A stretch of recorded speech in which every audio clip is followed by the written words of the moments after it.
Pour pouvoir faire une empreinte génétique de quelqu'un, il faut d'abord avoir suffisamment d'exemplaires de son ADN et pour ça, on a besoin de la réaction de polymérisation en chaîne, la PCR, pour permettre d'avoir suffisamment de copies du gène en question.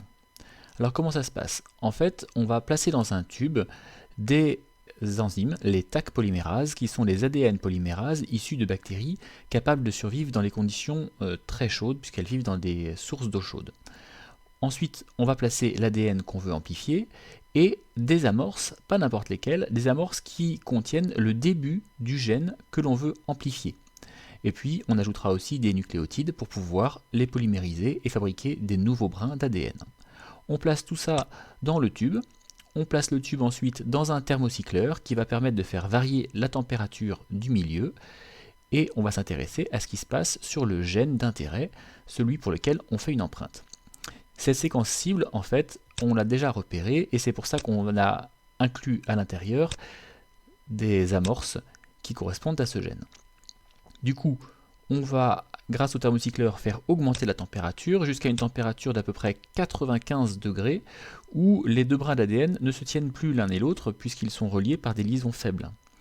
Par contre, si on fait rebaisser la température, c'est très difficile qu'ils se retrouvent pile en face l'un d'autre, car ils sont très longs, et en plus, on a mis les amorces en très grand nombre. Du coup, ce sont les amorces, si on fait baisser la température, qui vont s'hybrider le plus facilement.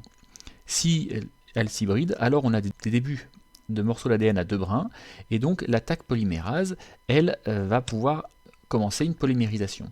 Comme c'est une bactérie qui vit dans les sources d'eau chaude, on va remonter un petit peu les températures pour qu'elle soit à son optimum et qu'elle puisse polymériser par complémentarité de base la première séquence. Du coup, c'est pas n'importe quelle séquence, c'est celle qui suit notre amorce, donc notre gène à amplifier. On va alors pouvoir commencer un second cycle, on va faire remonter la température pour dénaturer l'ADN. On va avoir ensuite une baisse de température pour pouvoir réhybrider avec nos amorces en surnombre, et la Taq polymérase va faire son travail d'élongation avec les nucléotides qui sont en excès. Donc après 30 cycles, comme ça, on va avoir des milliards de copies qui vont pouvoir ensuite être passées dans un gel d'électrophorèse. Avant de le passer dans l'électrophorèse, il va falloir différencier les allèles qui seront exactement comme celui qu'on attend, celui qui est sain, ou bien si c'est un allèle muté avec des petites variations dans les séquences. Pour ça, il faut faire intervenir des enzymes de restriction. Ces enzymes de restriction, voilà comment elles fonctionnent. Ce sont des enzymes comme par exemple la XBA1 ici qui reconnaissent des séquences particulières. Il en existe plein des enzymes de restriction. Celle-ci, elle reconnaît la séquence TCTAGA. Si je présente un brin d'ADN double brin qui présente cette séquence, alors l'enzyme de restriction va couper en deux fragments mon fragment de départ. Du coup, ces deux fragments n'ont pas la même longueur et ça va entraîner une différence au moment de l'électrophorèse. Qu'est-ce qui se passe au moment de l'électrophorèse? Eh bien, je vais placer mes deux échantillons dans deux tubes Eppendorf différents et dans chacun d'entre eux, je vais placer l'enzyme de restriction. Cette enzyme de restriction, je vais lui laisser le temps d'agir, je vais aller mettre presque 3 quarts d'heure à 45 degrés au bain-marie pour être sûr que chaque site qui correspond à cette enzyme soit bien coupé. Je mets ensuite un petit colorant, on va prélever les échantillons et on va, donc une fois qu'on a laissé les 3 quarts d'heure, placer nos échantillons dans une cuve à électrophorèse ou un flash gel. Cette plaque, elle est faite en agarose et donc on a creusé des puits, en fait on a coulé autour de moules de peigne cette gélose, on retire les peignes, ça fait des puits bien carrés et on peut alors déposer tranquillement avec deux mains pour ne pas trembler le contenu de nos micropipettes. On peut aussi y placer un ADN de référence pour avoir une idée de la taille des fragments qu'on a obtenus grâce aux enzymes de restriction. Et puis on lance le courant.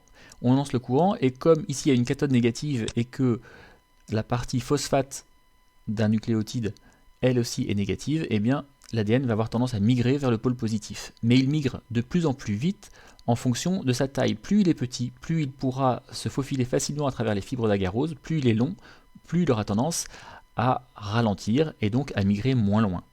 Dès que le colorant arrive à la fin du gel, on arrête la progression, on arrête le courant, et on va pouvoir révéler la présence d'ADN en passant ça sous une lampe AUV. La lampe AUV fait réagir avec l'ADN et on va pouvoir lire exactement le nombre de bandes ici. Donc dans mon premier tube, j'ai 2 bandes, ça veut dire que j'avais un fragment qui a été coupé en 2 parties, une partie plus courte et une partie plus longue. Dans le deuxième, j'ai 3 fragments, une partie très courte, donc qui devait être tout près de la fin du gène, une partie en plein milieu et une autre qui va être le complémentaire de celle-ci, qui n'a presque pas migré puisqu'il devait être très long. On va donc pouvoir interpréter le nombre de fois où les enzymes de restriction ont coupé notre brin de départ. Je reviens à mon animation. Ici, mon enzyme de restriction, je vais la faire intervenir sur 2 allèles, A1 et l'allèle A2. Si je le fais migrer sans enzyme de restriction, alors il ne migrera pas très loin. Et je sais à peu près le poids, c'est 35 000 bases ou 35 kilobases. Si je fais intervenir maintenant l'enzyme de restriction sur 2 allèles différents, eh bien, il se trouve que l'allèle 1 a 2 sites sur lesquels l'enzyme peut se fixer et l'allèle 2 en a 3. Ce qui fait que ces 2 fragments vont être coupés chacun en 3 fragments pour l'allèle 1 et en 4 fragments pour l'allèle 2. Du coup, quand je vais déposer dans mon gel en A1 et en A2 les fragments ainsi découpés par les enzymes de restriction, je n'obtiendrai pas la même empreinte.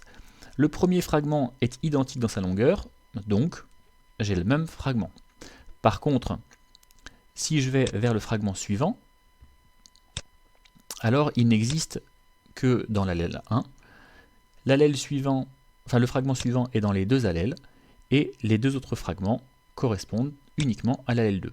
Je peux donc, grâce à la bonne enzyme de restriction qui a bien fait une différence entre mes 2 allèles, je vais pouvoir voir dans mon électrophorèse 2 résultats attendus différents, 3 bandes pour le A1, 4 bandes pour le A2.